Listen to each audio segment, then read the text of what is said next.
நீங்க நம்பவே மாட்டீங்க. அந்த அளவுக்கு ஒரு வாழ்க்கையில ஒரு திடீர்னு அதிர்ஷ்டம், மனம் மகிழ்ச்சியான தருணங்கள்லாம் இந்த மாசம் உங்களுக்கு ஏற்படும்.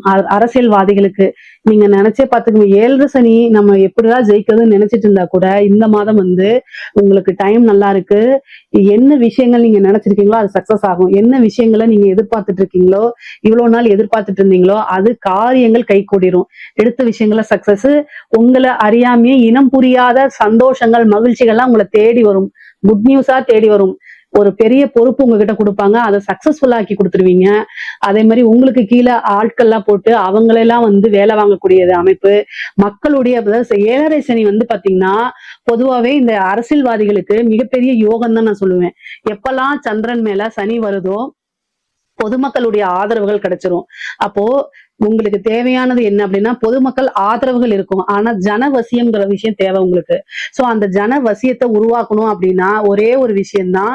என்ன விஷயம் அப்படின்னா, நல்ல யாகங்கள், பரிகாரங்கள், பூஜைகள் பண்ணிக்கங்க. அதே மாரி தெய்வ வழிபாடு பண்ணிக்கங்க. இதெல்லாம் பண்ணாலே இந்த 7 சனியோடது வந்து யோகமா மாறிரும். 7 சனியில தான் அதிக யோகங்கள் இதெல்லாம் இருக்காங்க. இந்த புணர்ப்பு தோஷம்லாம் விலகி, நல்ல நிலை உருவாகணும்னா, அதுக்கு உண்டான பரிகாரங்கள நீங்க பண்ணிக்கணும். கட்டாயம் பண்ணிக்கணும்.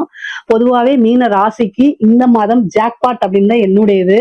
ரொம்ப நல்லா இருக்கு. நெறைய அற்புதமான பலன்களா இருக்கு. அதே நேரத்துல ஹெல்த் ரீதியா இருக்கக்கூடிய விஷயங்கள பாத்துக்கணும். உயில் சொத்துக்கள்லாம் வரும். வண்டி வாகனங்கள்ல போகும்போது கவனம் தேவை. இத தாண்டி வேற எந்த நெகட்டிவுமே கிடையாது. இதுல ஏதாவது சந்தேகங்கள் இருக்கு அப்படின்னா கமெண்ட்ஸ்ல கேளுங்க. கட்டாயம் நான் ஆன்சர் பண்றேன். நம்மளுடைய சேனல லைக் பண்ணுங்க, ஷேர் பண்ணுங்க, சப்ஸ்கிரைப் பண்ணுங்க. நன்றி, வணக்கம்.